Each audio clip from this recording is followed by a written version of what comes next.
ভালো পদে পোস্টিং পেতে মরিয়া হয়ে উঠেছে এক শ্রেণীর পুলিশ কর্মকর্তারা। এজন্য তারা নিয়মিত সরকারের গুরুত্বপূর্ণ ব্যক্তিসহ বিভিন্ন রাজনৈতিক দলের নেতাদের সঙ্গে যোগাযোগ রক্ষা করে চলছেন। এমনকি রাজনৈতিক মতাদর্শের সিনিয়র পুলিশ কর্মকর্তাদের দপ্তরেও নিয়মিত হাজিরা দিচ্ছেন। সম্প্রতি পুলিশে বড় রদবদলের পর আবারও বদলির কানাঘুষা শুরুর পর এমন চিত্র দেখা যাচ্ছে। এ নিয়ে বিএনপি ও জামায়াতপন্থী পুলিশ কর্মকর্তারা এখন দুই ভাগে বিভক্ত। একই সঙ্গে ভালো পদ পেতে টাকা লেনদেনের অভিযোগ উঠছে বিভিন্ন পর্যায় থেকে। এ বিষয়ে পুলিশের দায়িত্বশীল পর্যায় থেকে আনুষ্ঠানিক কোনো মন্তব্য না করলেও একাধিক কর্মকর্তা বিষয়টি স্বীকার করেছেন। এমন পরিস্থিতিতে গত শনিবার সন্ধ্যায় ৩৫ ফেয়ার রোডের একটি বাসায় জরুরি বৈঠকে বসেন স্বরাষ্ট্র উপদেষ্টার নেতৃত্বে একটি কমিটি।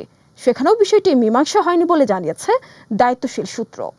জানা গেছে, নির্বাচনকালীন সময়ে জেলা পুলিশের এসপি নিয়োগ নিয়ে শনিবার সন্ধ্যায় ৩৫ ফেয়ার রোডের স্বরাষ্ট্র ও কৃষি উপদেষ্টার সরকারি বাসভবনে গুরুত্বপূর্ণ বৈঠক হয়। ঊর্ধ্বতন কর্মকর্তাদের নিয়োগ ও বদলি তদারকির জন্য গঠিত আইন শৃঙ্খলা বিষয়ক কমিটি এই বৈঠক আয়োজন করে। এই কমিটি জেলা পুলিশের এসপি, ডিআইজি এবং তার উপরের পদে নিয়োগ, বদলি ও শৃঙ্খলা বিষয়ে আলোচনা করে। কিন্তু কমিটির প্রভাবশালী দুজনের মতবিরোধের কারণে সমাধান ছাড়াই বৈঠকটি শেষ হয়। চলতি সপ্তাহেই আবারও এই কমিটির বৈঠকে বসার কথা।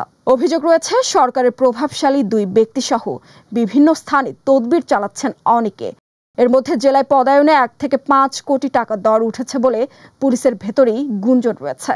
বিষয়টি সরকারের গোয়েন্দা সংস্থা ঊর্ধ্বতনদের জানানোর পর গত শনিবার ওই গোপন বৈঠক অনুষ্ঠিত হয়।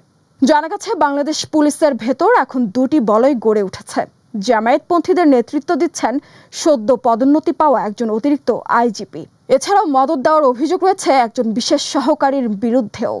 তারাই ASP, additional SP, police super ও এডিশনাল ডিআইজি বদলির বিষয়ে গুরুত্বপূর্ণ ভূমিকা রাখছেন। এমনকি কোনো কোনো ক্ষেত্রে আইজিপিকেও নানাভাবে প্রভাবিত করছেন। স্বরাষ্ট্র মন্ত্রণালয়ে রয়েছে তার ব্যাপক প্রভাব। আসন্ন নির্বাচনে বিএনপিপন্থী কোনো পুলিশ সদস্য যেন গুরুত্বপূর্ণ স্থানে দায়িত্বে না থাকে সে বিষয়ে ব্যাপক তৎপরতা চালাচ্ছে এই চক্রটি। একইভাবে বিএনপিপন্থী গ্রুপের নেতৃত্ব দিচ্ছেন একজন ডিআইজি। তার পেছনে আছেন সাবেক ও বর্তমান অনেক পুলিশ কর্মকর্তা।